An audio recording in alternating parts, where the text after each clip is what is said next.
We spend more time with our coworkers than we do with our own families.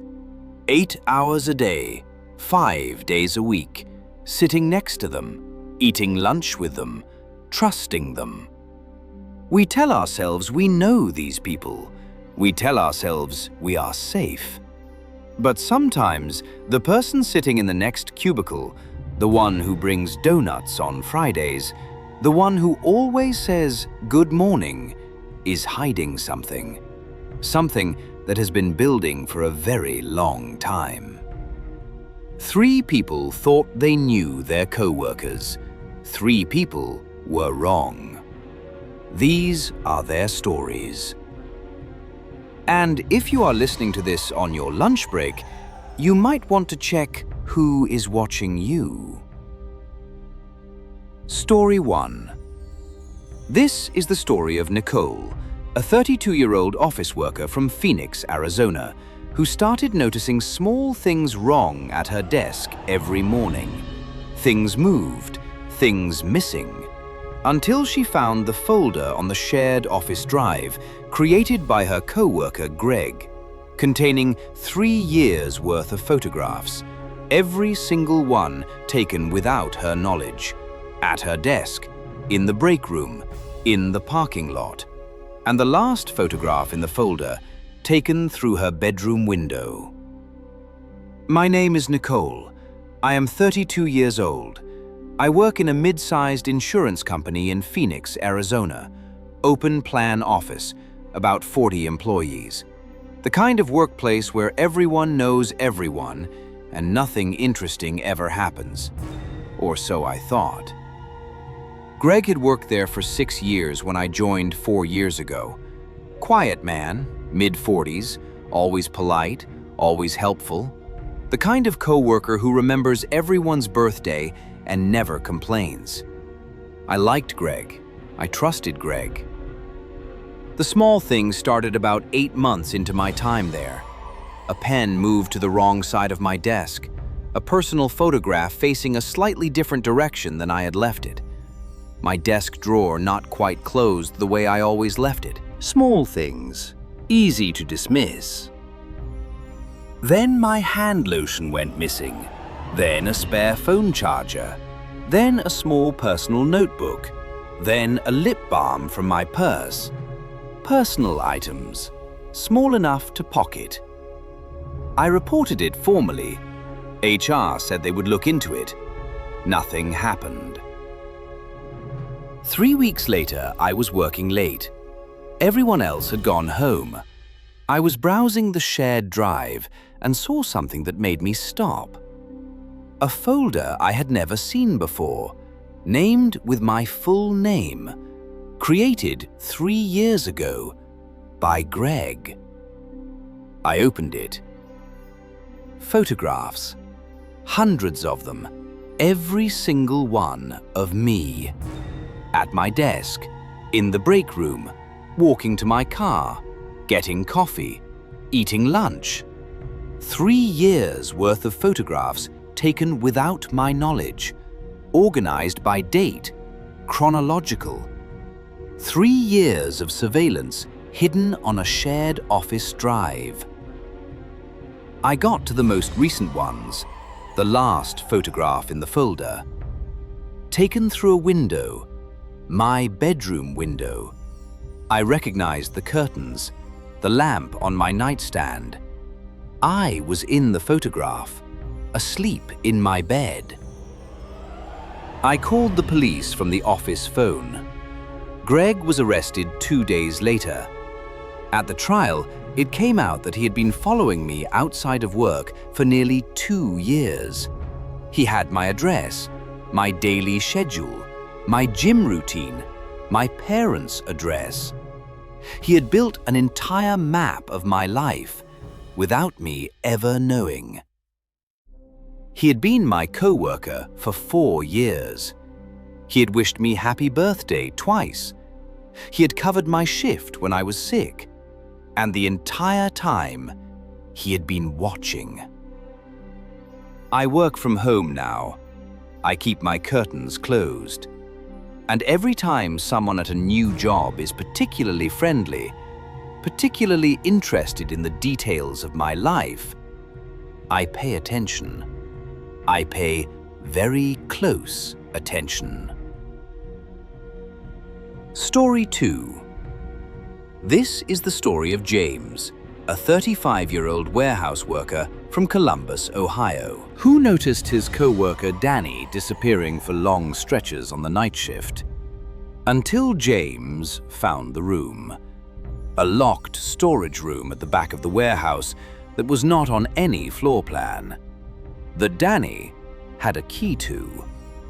The James looked inside one night when Danny left the door slightly open. And what James saw inside that room, he has never fully described to anyone. Until now. My name is James.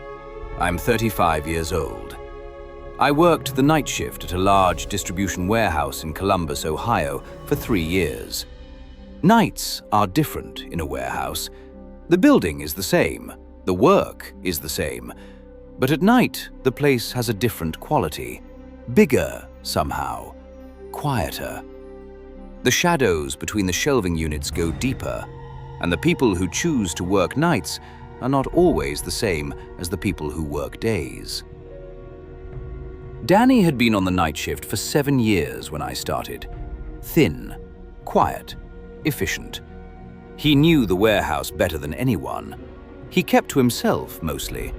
Not unfriendly, just contained. I started noticing things around my 6th month. Danny would disappear for 20-30 minutes at a stretch. He knew exactly where the camera blind spots were. When he came back, he was always slightly different, calmer, like whatever he had been doing had settled something in him. Then I started finding things in the break room refrigerator, containers, unlabeled, dark contents, until one night a container was left open on the break room table. I walked past and looked inside without meaning to. I still do not know exactly what was in that container. I know what it looked like. I know the smell. I walked directly out and did not go back for the rest of the shift. A week later, in the far back corner of the warehouse, I found the door, set into the back wall, metal, padlocked, not on any floor plan, not referenced in any documentation, just a door where there should not have been one. I mentioned it to the shift supervisor. He said it was an old mechanical room, decommissioned, nothing in there.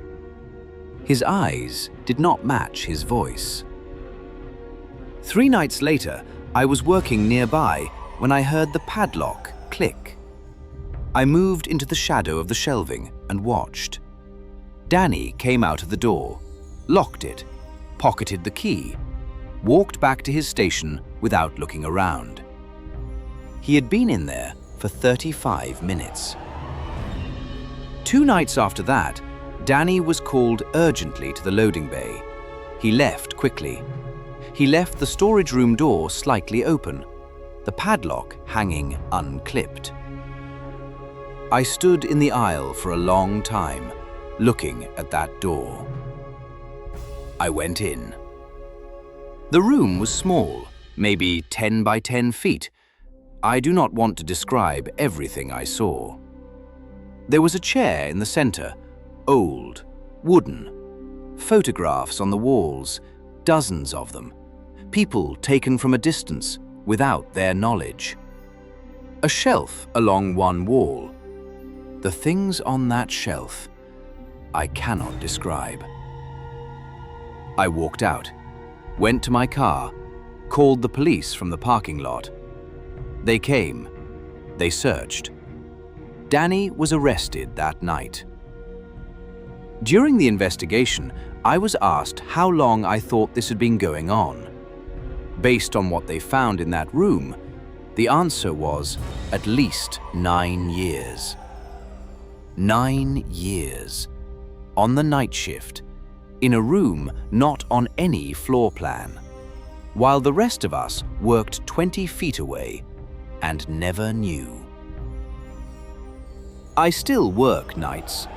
Different place, different city, but I always know where all the doors are, and I notice every one that should not be there.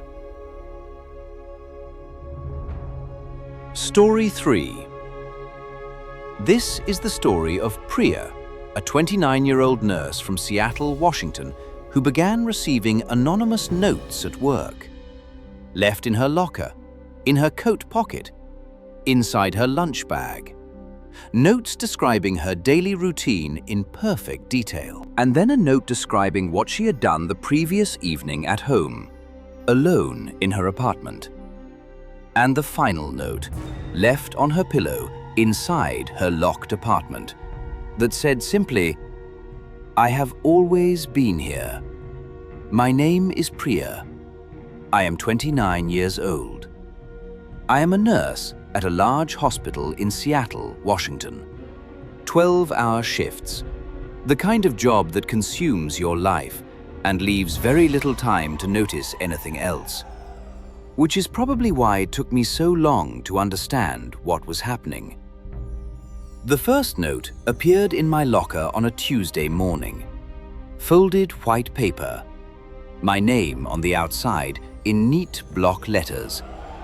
Inside, one line. "You looked tired today. You should rest more." I assumed it was a colleague being friendly in an odd way. I threw it away. The second note was 3 days later, in the pocket of my coat, which had been hanging in my locked locker. "The good soup place on 5th closed early today. You must have been disappointed." I had gone to that soup place on my lunch break, found it closed, gone somewhere else. I had not mentioned this to anyone.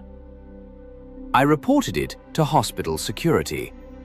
They reviewed the locker room camera footage, found nothing.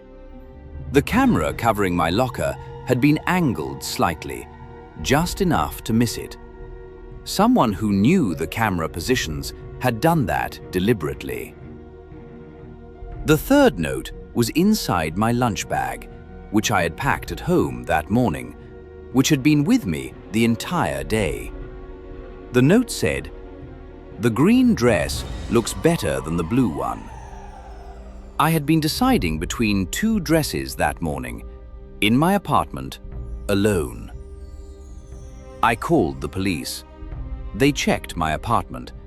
No signs of forced entry, no hidden cameras they could find. I changed my locks, installed a video doorbell, varied my routes.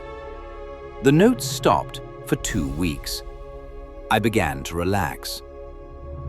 Then I came home after a 12-hour shift, changed into pajamas, made tea, got into bed, reached to adjust my pillow.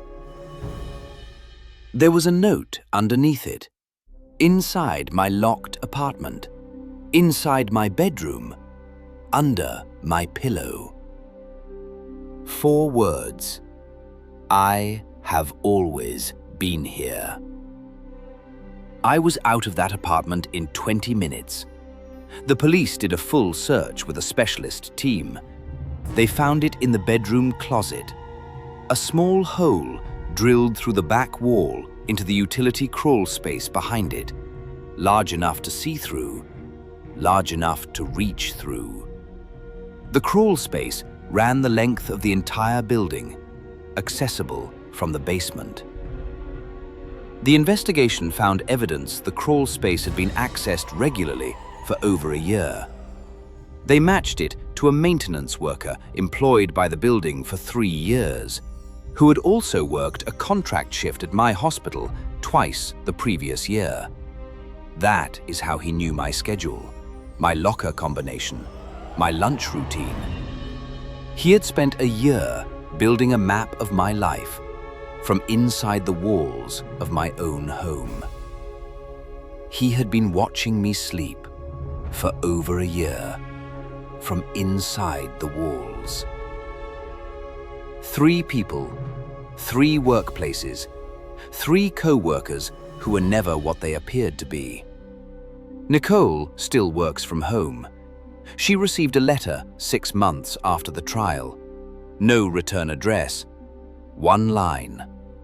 "I only ever wanted to know you." She gave it to the police. She keeps her curtains closed. James moved to a different city. He still thinks about that room at 3 in the morning when he cannot sleep. He still cannot fully describe what he saw on that shelf. He said, "Some things are better left without words." And Priya transferred to a different hospital in a different city. She lives on the 14th floor now. No crawl spaces, no utility corridors.